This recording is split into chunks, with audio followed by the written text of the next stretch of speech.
Judy Wolfe is our speaker. Judy is a friend of Women Alone. She has spoken here in 2008, 2010, and 2012.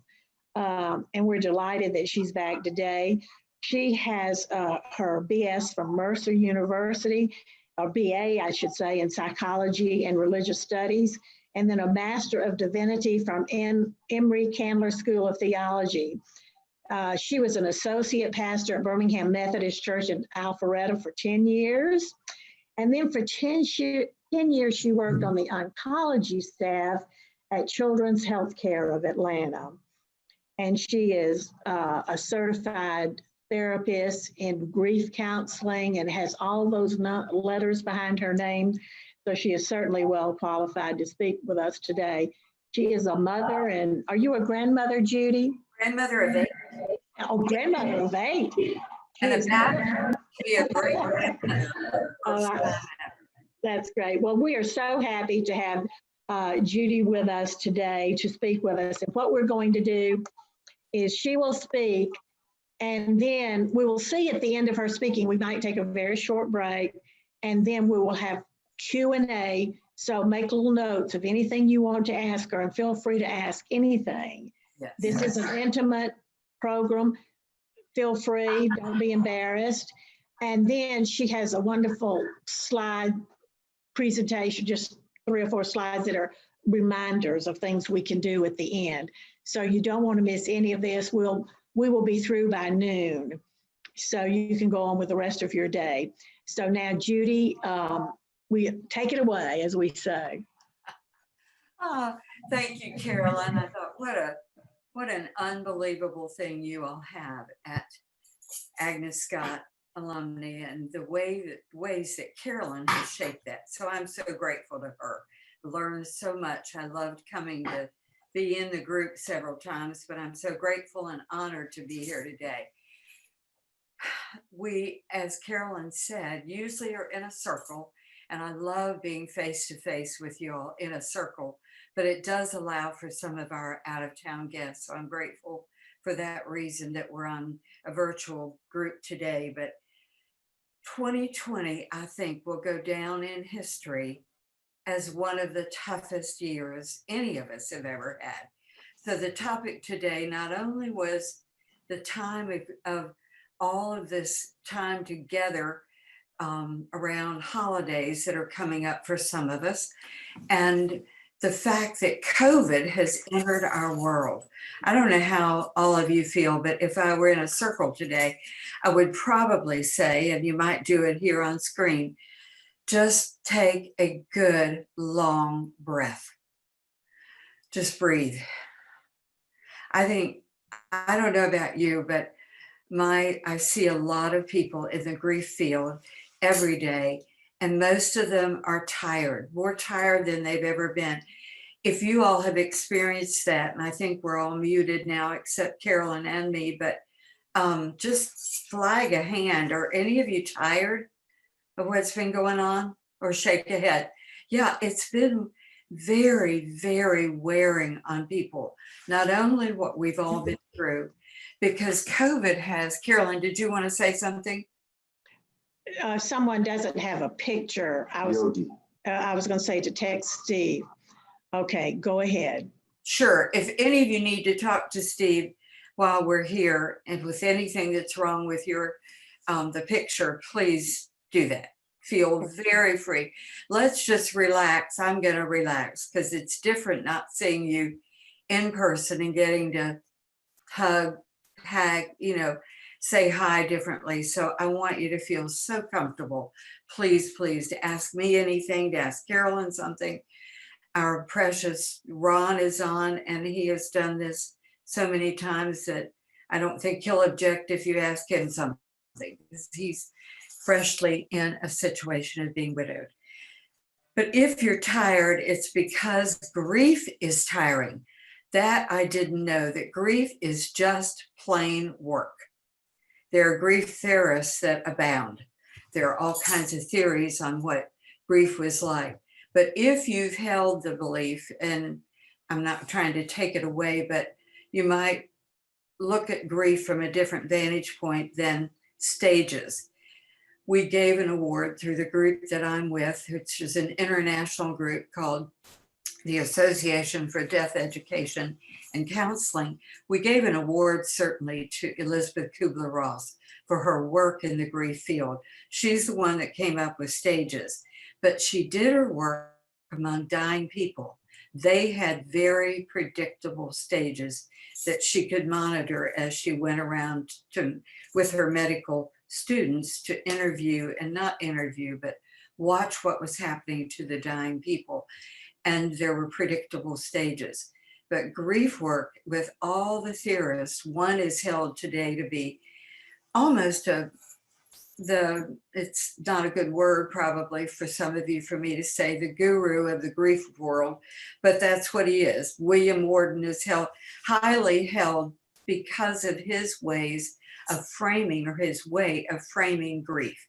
And he said it looks much more like tasks to be done. So it's work. It's just plain work. I tell so many of my clients when they're in my office, and now we're doing so much on Zoom instead, but when we were in my office, we sit on the grounds of 63 acres. And I often say to them, I could ask you to go outside and sit on the tractor you can see in the field that takes care of 63 acres, and you would come back less tired than you do when you're grieving. Grief is an all-body experience. It's physical, it's cognitive, it's deeply emotional, deeply behavioral, and it's also spiritual. It has a realm in all, I always call it a full body experience. But the tasks William Worden talked about, or the work, looks like the first task, he said, and I've seen it over and over, is making it real. That was what he said, making it real. And it is not real for a while. It will have varying components of non-reality and I think that's a wonderful thing in some ways, because if we got the full impact of the reality all at once when we have the loss of someone, if it's a relationship loss, and I want to enlarge that certainly for our audience today, and also for the whole field of grief. It's so much bigger than a relationship loss. But he said the first task is just making it real, and he's right on. He was one of my professors. He is widely written lots of books about what he sees the grief work to be.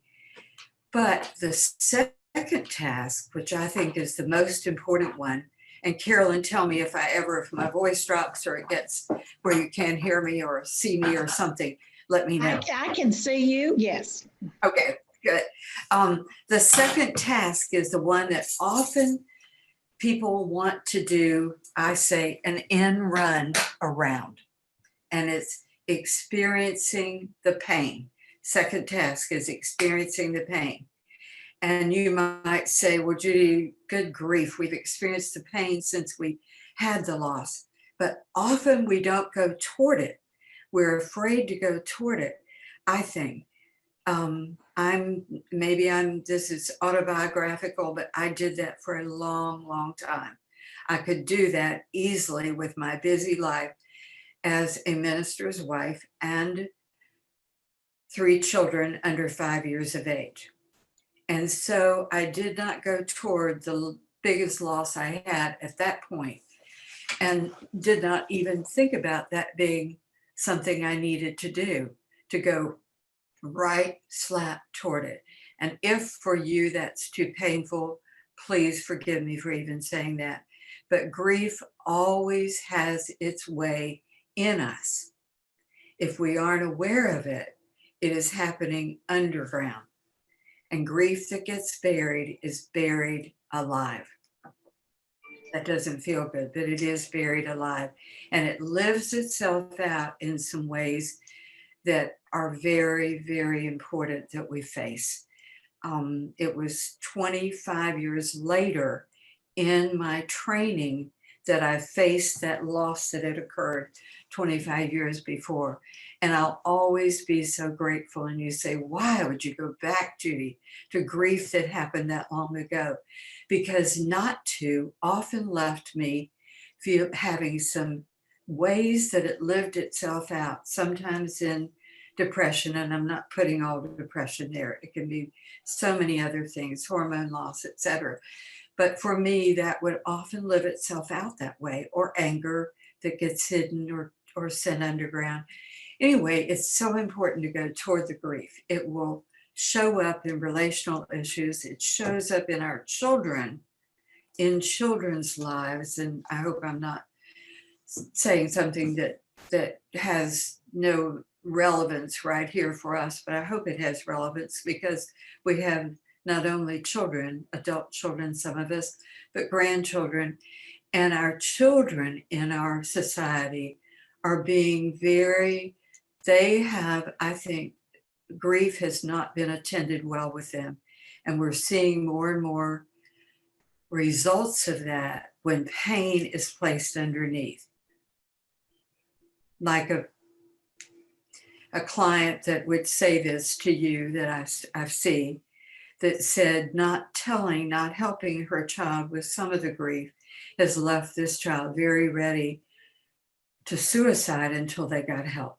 So it has its results in chemical dependencies, suicide attempts, relational issues, learning problems.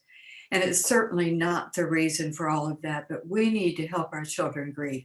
That's all I'm saying. If you hear anything else, please don't. But our children need to know what's happening, when it's happening, what the people are feeling around them, and honesty above everything. I'm working in the field of so many children that were so very ill. I only worked in oncology the 10 years I was at Children's Healthcare of Atlanta.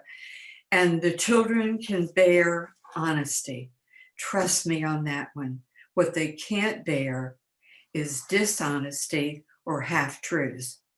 That's all I'll say about that. Unless you have questions later, let us know about that. And I'll go on to say, but the second task is making it real. The third task, which is way down the road, it's not to be hurriedly faced. But sometimes people want to do an end run around that too. And it's adjusting to an environment without the loved one there if it's a relationship loss. And that doesn't just mean death.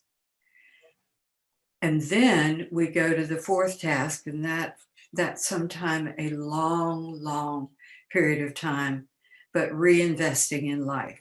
Some people find it in shorter times than others, but anyway, my hunch is when I greeted you today that you might be tired. That was all I was saying. But it might be important too to enlarge our thinking about what we're talking about when we say grieving. Carolyn did that beautifully. She said there are all kinds of losses in the room, and I hunch that there may be.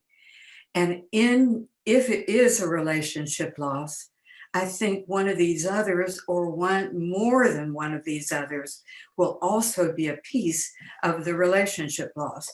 It can be the entire loss. But I love a book that I came upon and heard lectures on this later in my grief work with our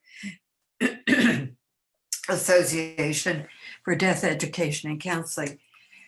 But there are so many more ways of defining grief.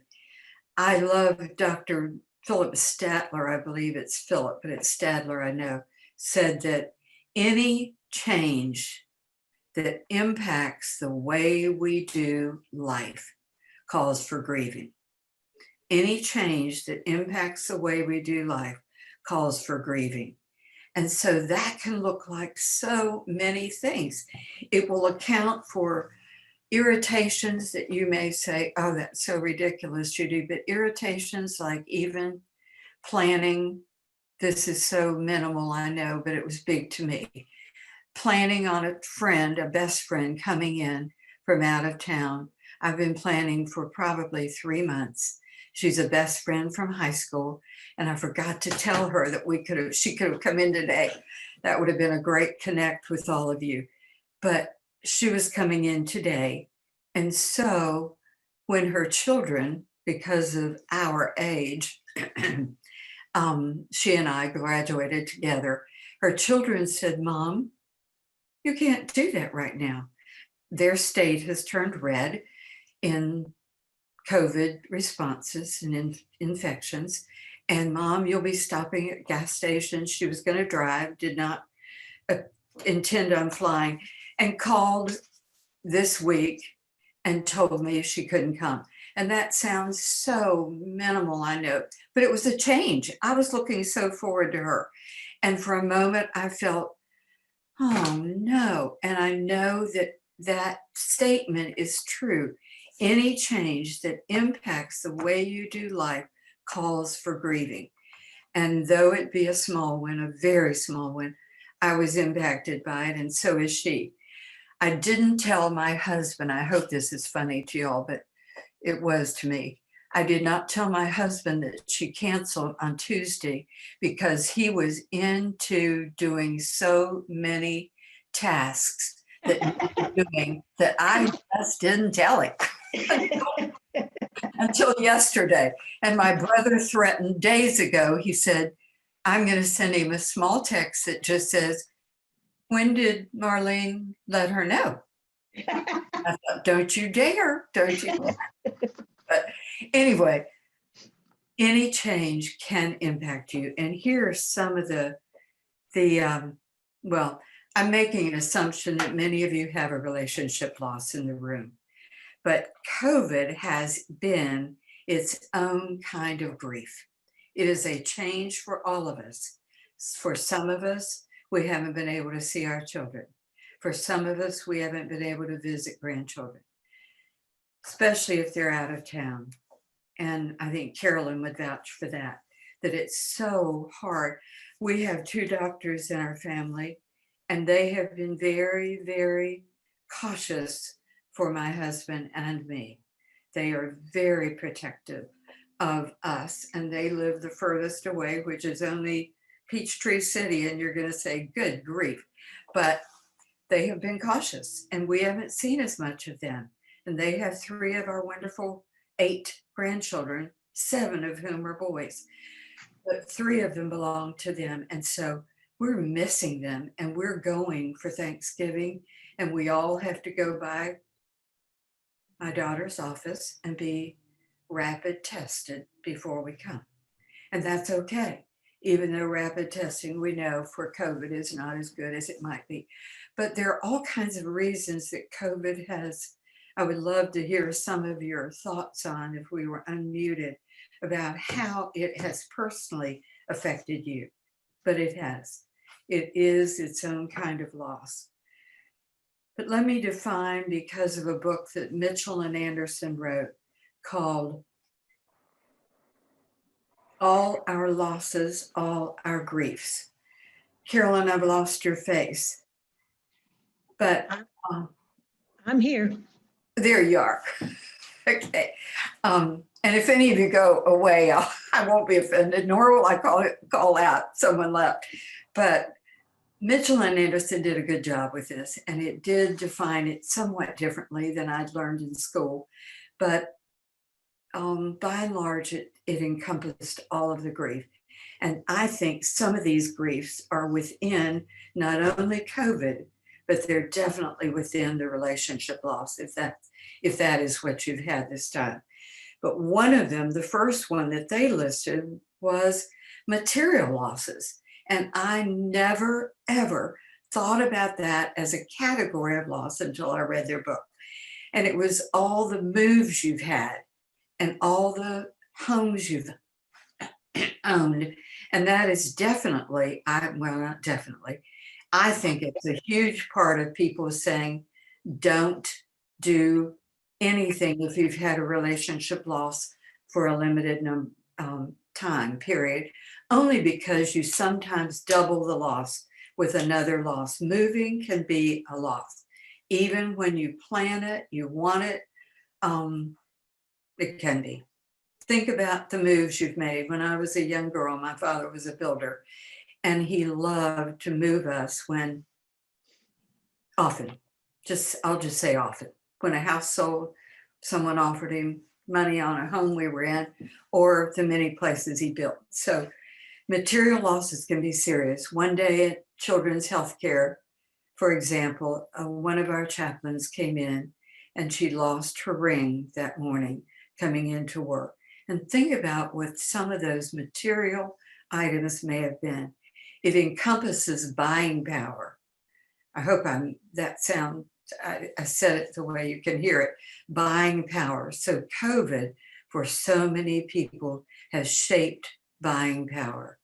A divorce shapes buying power so very, very often. And for many that I see, death does. The death of a partner has shaped buying power. But it's all of the material things that you might think of not being as important. And they are. I even do rituals with people when they move out of a home, if that home for them is a massive loss, of saying goodbye. And the second one, these have no particular order, but functional losses are great. They can cause grief. Even our little children have functional losses when they don't think they learn as well as someone else, or they don't play ball as well as someone else, or in one grandson's case, he's not growing as tall as anyone in his class, and it's affected his ability to play football, basketball. He's still a baseball star. But functional losses for you all that have witnessed a loved one's death, if it's a long protracted illness, you know what a functional loss has looked like for them. I saw it over and over at Children's Healthcare.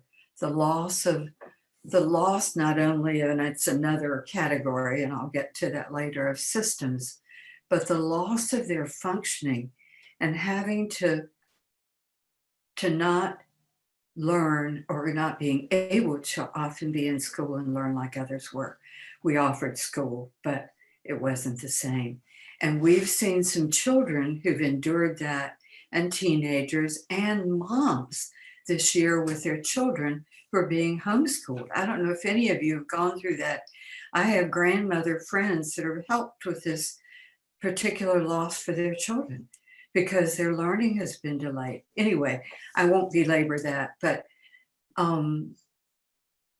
not seeing as well. My brother has horrible wet macular degeneration, and it has caused total blindness in one eye and almost total blindness in his other eye. And that functional loss has been so hard. I can't even tell you how I grieve for him, the sight loss that he's experienced.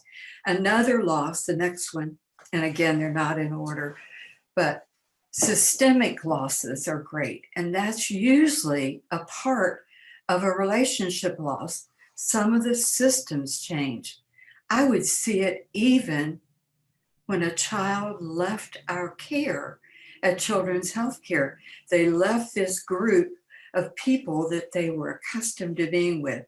And I think that is a huge part, don't you, Carolyn, of COVID. We've had systemic losses. I mean, we have. And that's what people feel when holidays roll around, Thanksgiving comes around, and you're used to being, if you honor that particular holiday, it's what you usually gather together. And some people can't do that sometimes as much now. But even the places where some of us have worshiped, if we do, those have changed during this. The book club that you had to go to, if it wasn't offered like Carolyn does here on Zoom, that not being able to go to that, I had women in our condo that are widowed in Destin, Florida, telling me how much they miss the times they could get together with friends and do things. They've tried to gather socially distanced, mask, and have times together in their yards. But some of that, for some of them, That hasn't even been possible. But think about any of the things that you have not been able to go to or attend that you once did. That's a systemic loss. And when you're a single, and I hate even saying that, or a widowed person, because that for some of you is not a nice word. But when you are, some of your groups you felt comfortable with don't feel quite the same. I hope that's not been your experience. Or for some of my clients, they will tell me, or I don't even like calling them clients, they're my friends. But some of the dear ones that I spend time with talk about how much that has differed for them.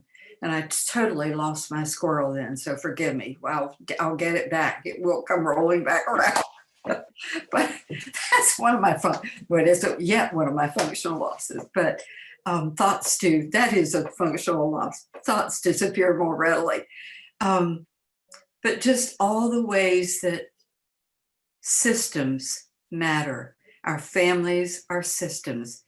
And Thanksgiving, unfortunately or fortunately, is one of those system holidays where everyone, I think, in our worship community tried to invite one new widow one Thanksgiving for dinner. I bet she had 30 invitations because we wanted her not to be alone. You know what she told me? She said, Judy, I want to be alone. I want to be alone. This is what I want to do. I want to have a day in my pajamas to cry about him, to miss him. And it's okay. It's my way. It's where I want to be today. So I don't do to people what I did to my poor mother when I was totally someone that didn't understand grief. I was always trying to drag her to everything I could, put her back in a systemic place when she really wanted some isolation time and needed it for the grief that she was trying to be witness to and not run away from.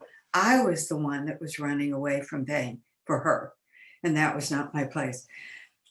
A fourth category of loss is a role loss. And oh my word, I think the role loss is so important in our life. And if you've been recently or for some time widowed or alone, think about the role that that person played in your life. I like for people to write all the role that that person was: the husband, the love, the soulmate, the confidant, the perhaps check writer, the bill payer. I don't know what all the roles might be, but think about the role that that person played in your life. And there's so many. There are so many role losses in our lives. And for children, there are role losses. When I was in training with the Association for Death Ed and Counseling several years in a row, and one year they made us write down the category of loss where we had the most, and roles were the most. I had been this, and then I wasn't this. And those are serious. That's why a wedding, if it's your child, sometimes hurts. Sometimes you're so glad. But think of all the times a daughter going off to college, a son leaving for a military assignment, all the places and ways that you may have had grief, to say nothing about the mate, if that has been your loss. Carolyn, if you think of something that I am forgetting to include that you'd like to in those areas of loss, please share. Don't feel like you can't interrupt me at all. No, I think you're doing very well. All right. Relationship losses, I've got it number 5. It shouldn't be. It's probably your first one you thought of. But relationship losses don't just happen in a death. You know that. There have been relationships that you have held that may be out of sync right now. I think even this may be a wide stretch, and if you you can tell me something about that in the time of Q&A, but I think relationships during even an election year can feel stilted and odd and grief-filled for whatever reason, whatever side, for anything, relationship losses. But relationships are so important. Leaving a place of business, with a retirement or a forced out, or not being in school, that really is one of your system losses. But if you're a teacher, an educator, that can be a horrible loss for you.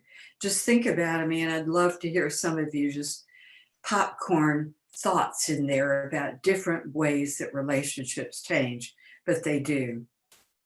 One of them that disturbed me as a young girl, and it had to have disturbed me greatly, or I wouldn't remember it to this day, was a little girl in 5th grade saying to me, "I am never going to feel the same about you." I don't know what I did then. I have no idea, but it was such shock to me and so painful that it must have been a trauma. I mean, it must have been at the point. There is a wonderful book if you have children, and I think adults need to read it, called The Hurt. That's all it's called. Teddy Doleski, Doleski. Every home ought to own that. If you have grandchildren, if you have children, it's called The Hurt. And it's poignant for yourself. And I want to tell a teeny bit about it because I think it relates to what we're talking about now when we put grief underground, if we do, or just try to bury it. It's a little boy in school who has a friend call him a name one day, pig-faced punk. And he came home and there apparently is no one at home because he takes his hurt into his room. He had hurt feelings and he puts them in his room. And the wonderful, I think, wonderful job Teddy did was to form it, said it felt like a stone in his room.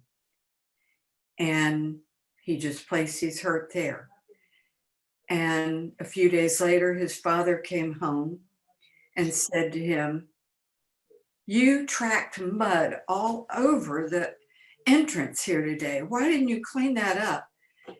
And he thought to himself, "I hung up my book bags. I did my homework, but Dad's focus was on the mud that I tracked in." And he took that hurt into his room. And ever thereafter, he took his hurts and put them inside his room and thought them to himself, did not share them with anyone. And the stone grew bigger and bigger and bigger. That's all the book's about, but it's adorable. Until the stone was so uncomfortable, he didn't like being in his room anymore.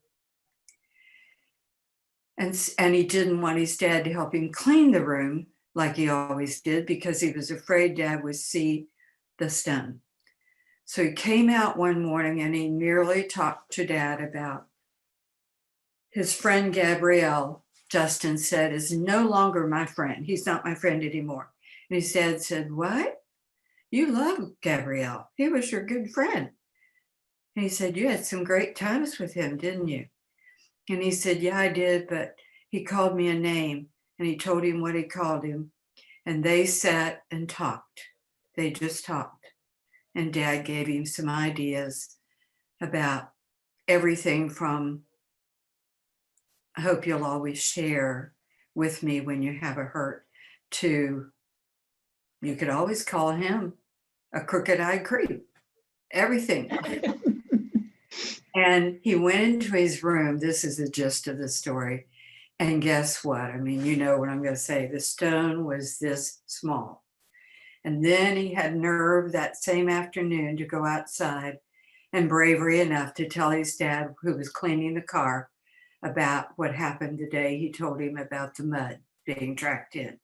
And Dad said, got down on his level, held him and said, "I am so sorry, son.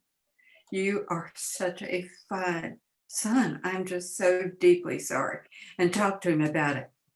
He went back in, and according to the author, the stone is so little that he could throw it out the window.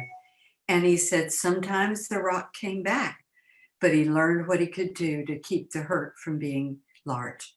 I think with us being able to share our hurts, and sometimes that has to be done on paper. You know, if there isn't a person we can share with, then sometimes just in our journaling, we can do some incredible sharing of our stories and get some of the pain out. The last category, and if I'm racing, y'all tell me, and Carolyn, you hold me true to time, is a category. It has a weird name, but the category is intrapsychic, intrapsychic, weird name for a category of losses that are the hopes and dreams of how I thought things were going to be. And every one of us have those losses. We do in our life. I mean, it really does. I always thought retirement was going to be the best thing in the world. It's such a minimal, a minor one, maybe. It wasn't for us. It was major. I mean, we were lost as geese in a snowstorm, if that's a picture you can get. We were lost for a while in retirement. We had, both of us have so many interests that it didn't last long, but it was more a systemic loss. It was a role loss. It wasn't a dream and hope. We had our dream and hope fulfilled well with that. And I had plenty of work to do beyond that, and so did my husband. But think about the things that were dreams and hopes of you all traveling with your mate, talking with your soulmate. It's what you feel when you hit a time of day, when you come in perhaps in an afternoon, and he or she was always there for you to talk with. Think about the things you dreamed and hoped, but it can be a category all by itself. It can be when dreams are dashed. I think a lot of people's dreams have been dashed during COVID. I know some business owners, small businesses that I've met that would tell me their dreams and hopes right now have been lost.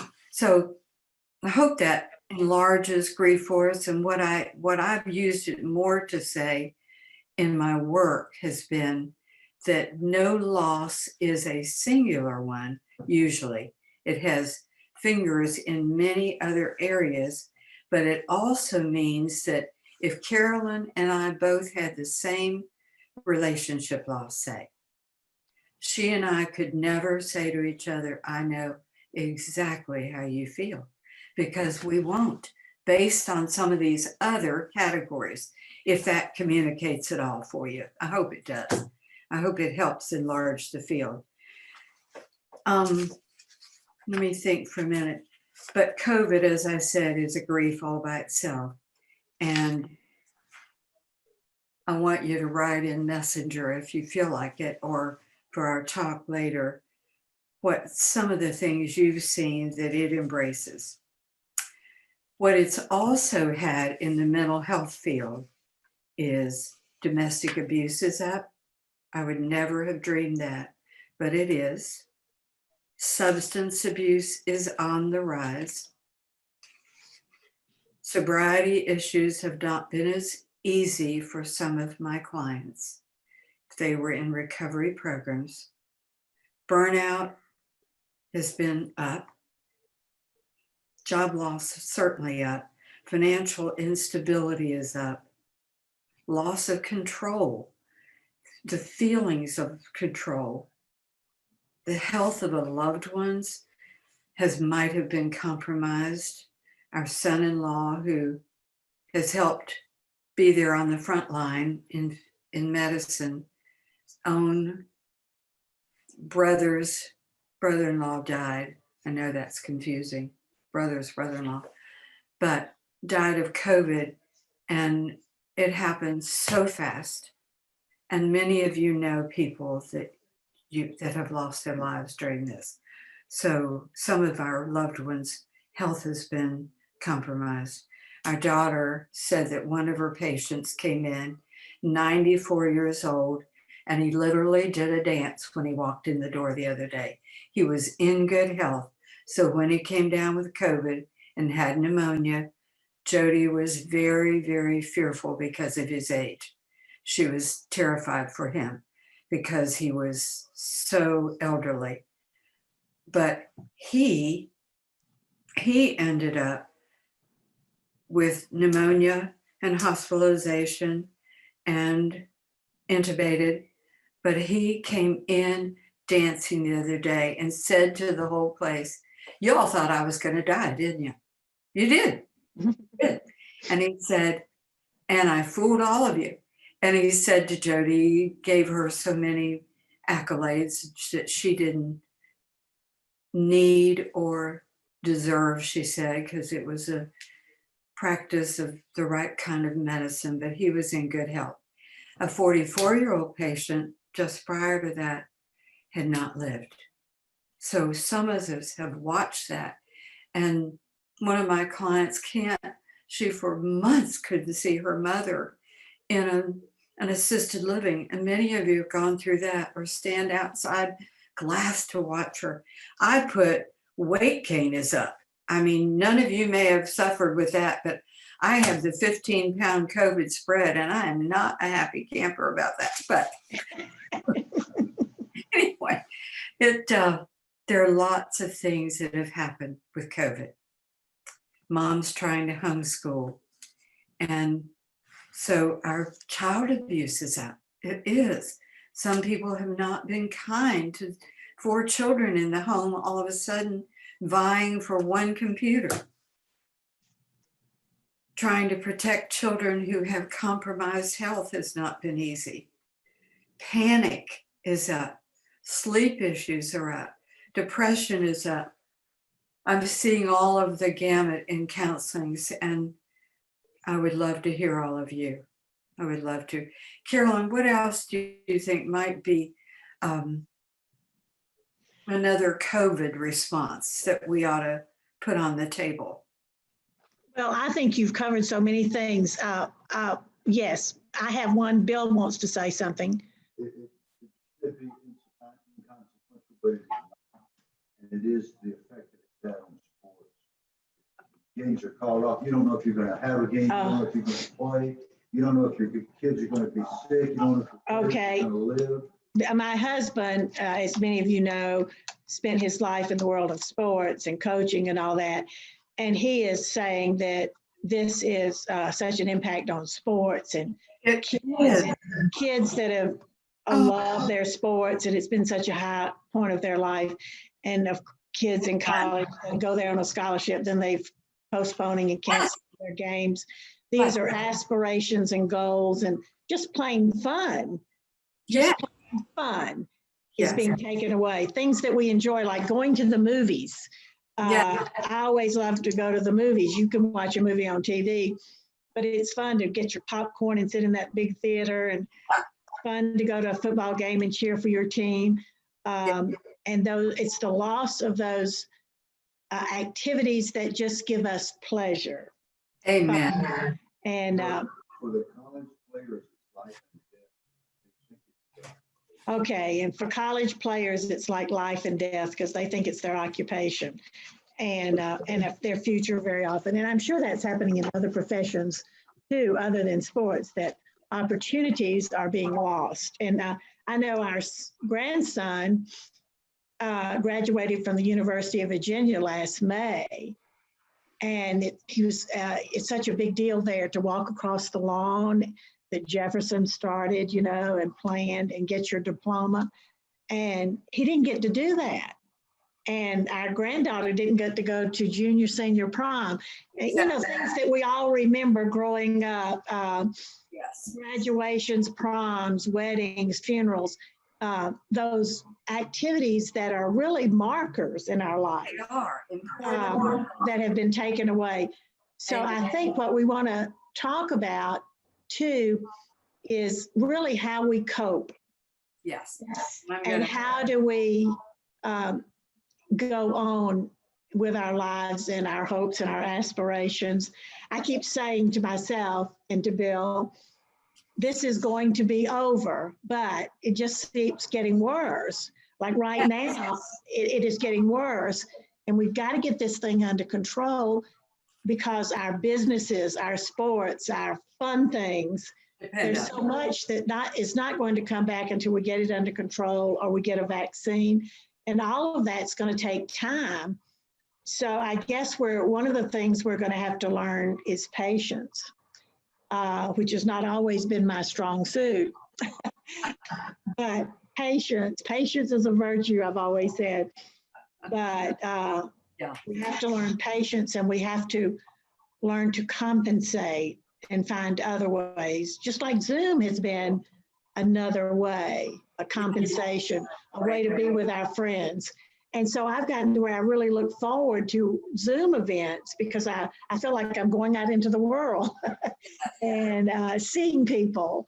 That has certainly been one way that we've compensated. And I'm sure some people, I understand some people have been cooking, men and women, but that's not my strong suit. So I cook a little bit, but not creatively. But I think that it really is a test for all of us to be patient and to find those things. And then, of course, you talked about writing, and when we're talking now. Yes. My dear friend Ron Greer, that's on, he has always said, you write it out, you talk it out, you cry it out. Amen. Get it out rather than letting it build up in your, don't let that stone build up in your bedroom. Amen. Amen. Thank you, Carolyn. And those are all such good suggestions. And I'm so grateful to Bill, your husband, for telling us about sports. I mean, clients have come, one precious young man who has had to move schools to try to be in a larger team sport. Bill will understand this. He's good.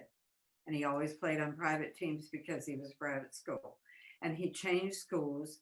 And so that was difficult enough. And then COVID. He said, I would still do it again because I need to play when we can play. But they're just back doing it. And then our precious coach friend at Blessed Trinity High School, every time a player is quarantined because of COVID, all the team is. And to say nothing of sometimes having a person in your family that already has compromised health. Say a family member has cancer, and then you have to be so cautious. So it has affected so very, very much. I love that idea of some of them. And Bill is so right. The kids that wanted to play for colleges that had to, for right now, think that they're not sure what they'll do. And we had a grandson miss graduation. We had one miss his college graduation. We had proms missed. And one granddaughter, we only have one girl in all those grandchildren. She's in Australia and the borders are closed. So she's out now. Their year is over in late November and she'll be out for 2 months, but she can't come home and go back. Her school is Australia. So all of that being said, it's affected us. And I love the things about how do we cope? I do want to say something, and don't let me forget about how to do grief work. I think the 3 models are so important, and it may not touch well enough on COVID, but all the things Carolyn mentioned. I always want to say Caroline because I have a Caroline in our family. So Carolyn, I'm called everything. I bet.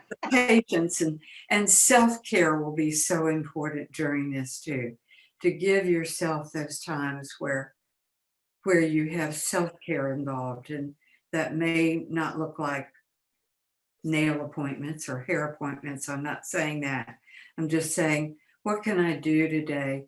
I've learned to do so much more centering and being quiet and thinking about feelings and doing more contemplative work about what do I feel today? Just centering, just listening to my feelings and allowing them, not to close them off. And Ron is so right with cry it out, talk it out, write it out. And so I am going to go back real quick to how do we do grief work well. 3 models that get used, and none of them are awful. None of them have horrible reports, but one of them has better reports, better research. And so I want to mention it. But 3 models that get used for doing grief work is getting over it. And we don't just get over it. We do adjust, but we don't just get over grief. And that is not, I don't think that's a great goal, to get over it, because we need to adjust to it and move into it. Another one is filling the emptiness, filling the emptiness. And boy, was I guilty of that. I did that for those almost 30 years, 25 years. I filled the emptiness so full that I would never have believed that someone in the grief field in my training took me back without meaning to, but did it with his expertise and helped me grieve a buried loss. Buried losses, remember, are buried alive. They still talk. They dream out, they talk out, they will affect things, relationships. I think, and it's a huge stretch, but some research has been done. I'm not even going to go there. I started to say about divorce, and it's such a different link, but I think that it has a link because we need to be able to get out some of our hurts along the way and flesh them out. So please forgive me for that mention without going into great detail, because it sounds like I'm blaming that for that, and that doesn't have a correlation. Really. But the best model, I need to zoom, so I'm going to do this. The best model, and no pun intended, but the best model seems to be, with the most efficacy, keeping the connection with the one you loved. If that is what it's about, and doing, for some, that's finishing unfinished business. It may have been a horrible relationship when it ended. And so for some people, even, I mean, when a death occurred, it might not have been one of the soulmates and the wonderful relationship. So writing will be important there, keeping the connection in your writing where you get to talk things out. I did that some with the loss of my father, that when I was so young, I needed to talk some things out about his alcoholism and how I blamed him. I didn't know one thing about the disease then. I didn't. And so I was angry some of those years, not angry, but I was like, it's okay. You don't need to hear all of that. But keep the connection by writing. Writing can be great. And that means you don't just journal generally. You can, but writing notes to that person that are very alive and spontaneous and very quick can be so helpful. And doing something like that. Anyway, holidays are coming up. Some occasions that may be more difficult. And I think all of us we have gathering times coming up. And so I was thinking a bit about that. It is remembering times, connecting times. How do we navigate that? Or is that important in this time together? I don't know, but I thought it might be before we take a few minutes break, and I hope you'll come back. I so hope you will after a break for Q&A, because we'll learn so much from being together. I think your questions are more important. Carolyn, what? No, I was just going to say, if you want to get a glass of water or a cup of coffee, let's come back in about 10 minutes. Is 10 minutes too long or long enough? Because I'd like to give some holiday helps. I'm hoping you will. We will have a little break and we'll come back, and it's Carolyn, 11. Carolyn, hey, it's Steve here. I recommend that you go through these 3 slides before you give everybody a break. That way, if they want to come back and ask questions. Okay, great. Yeah, I think that's what we had. Yeah, that'll be great. Is that okay, Carolyn? Yes, perfect. Let's go through these slides and then we'll take a break and then we'll have Q&A. Perfect. Yeah. And we would be getting up and going to a wonderful refreshment table with Carolyn, and we won't get to do that, but we can get something in the kitchen. I'm going to get a couple. Well, yes, right. Actually, do- Pretend we're going to a refreshment We're bar. drinking coffee together. But I Okay. do want to go through these 3 slides. Thanks, Steve, for reminding us, because I think they can be helpful. One, if there has been a loss, I think it's so important to have a family meeting. I've seen it over and over where someone will come see me with the worries and not talk to the family, and talk to the family, say, what can you handle this year? And the one that is holding the meeting, or it has the biggest stake in this loss, perhaps, that's probably not fair to say, but if you're the mate or the child that has come to see me, the daughter or son-in-law, talk about your fears and feelings, and talk about what you need this year. Just share what you need. Decide what you can, not what you can, but what you can. Little typo there. Mhm. I love those. And set limits. Just decide what you can. So many people, after meeting with their family, find out that the adult children don't anymore want to have the same thing or go to an in-laws house right now, or because this felt awkward when they were together, they need to ask for something different when they're together next. So talk about your fears, feelings, and decide what you can handle and set the limits, and decide what to keep. What do you want to keep? What do you want to discard? What's important? But above all, for your own self-care, put your shoulds and oughts on the shelf somewhere. Just don't even go there. Don't say, I should do this, I should do that. You don't forget the children. I've got remember the children down there, but you also don't have to put all the shoulds on the table right now. It's not going to feel all right. And some people have even written beautiful letters to family if they're out of town and they may not understand. They have said beautiful, beautiful things about, this year,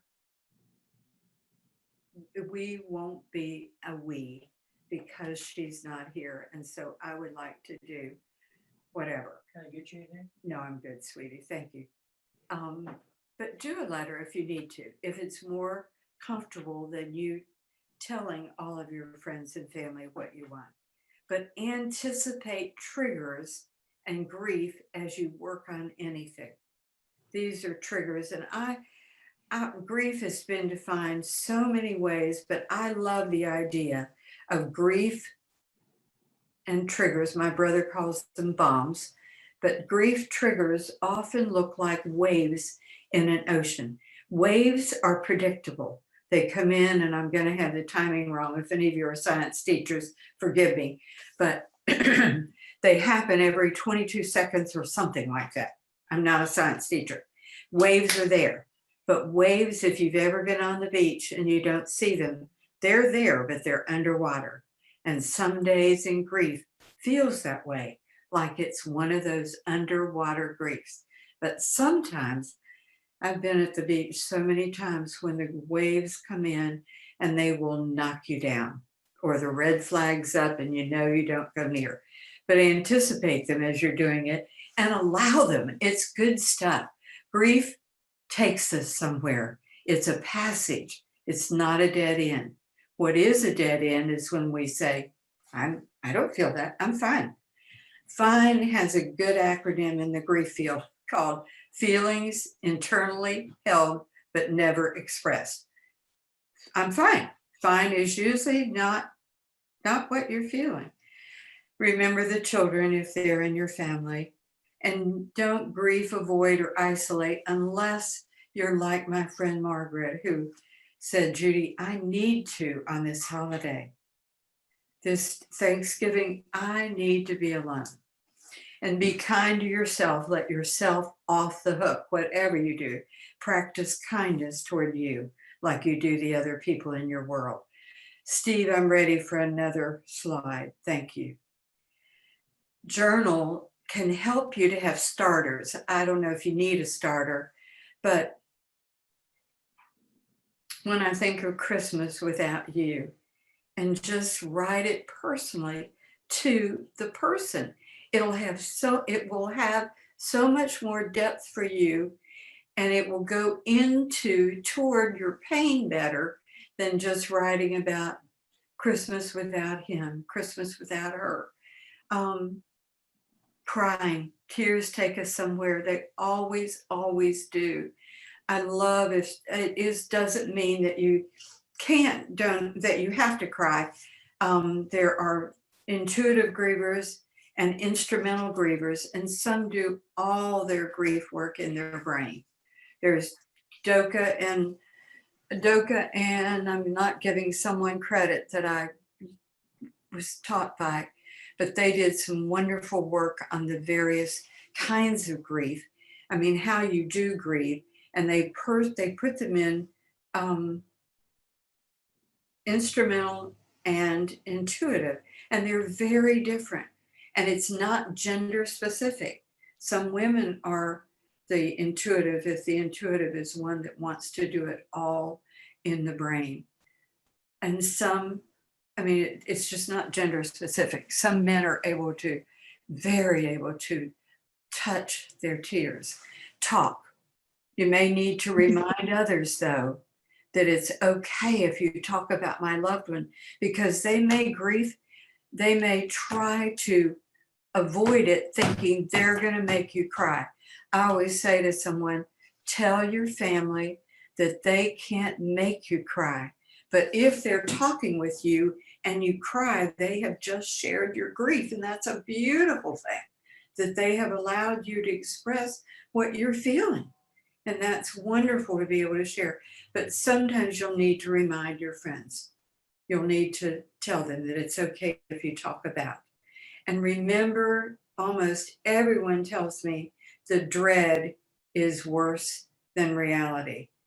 I said earlier that grief is physical, and it really is. One of my favorite clients through time, and I don't have favorite clients, but she was my favorite author client, who wrote for the AJC, said, no one told me that it would feel so much like flu, like a good case of flu.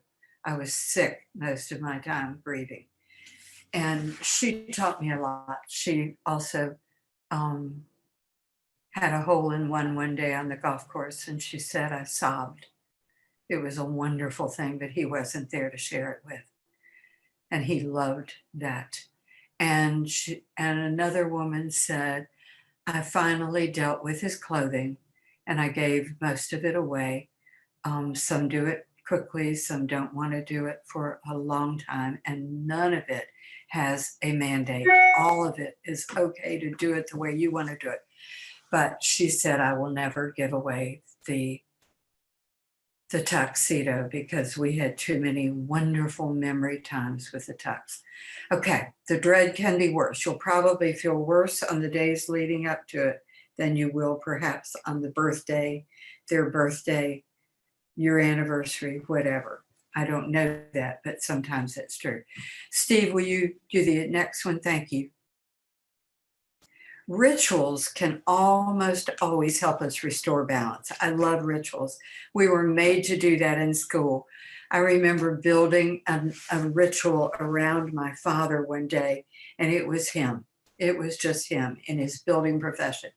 But they can look like lighting a candle, just asking your loved ones at an event, can we just light a candle, or you bring the candle, you bring the picture, and you ask them, say, is it all right if I just do this? It's going to help me. Is that okay with you all?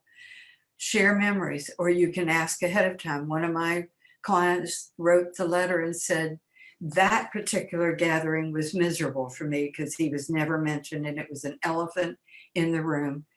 I'm going to ask you all, please bring a memory, share something funny or anything you want about him so we won't feel as lonely as we did when we did last time. Sometimes people like to give keepsakes of loved one as a gift, and it can have so much meaning for the person that gets it.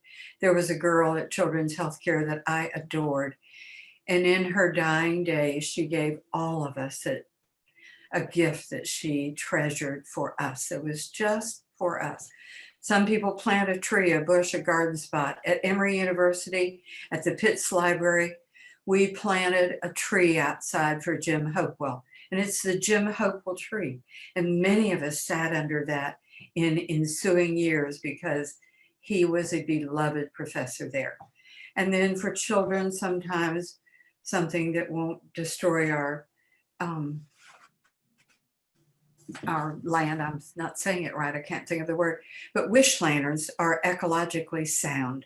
And those are great if you're in the right spot for them. They do flame. They do disintegrate. Some balloons don't, and so watch it. But riding on those or just seeing the light can be wonderful.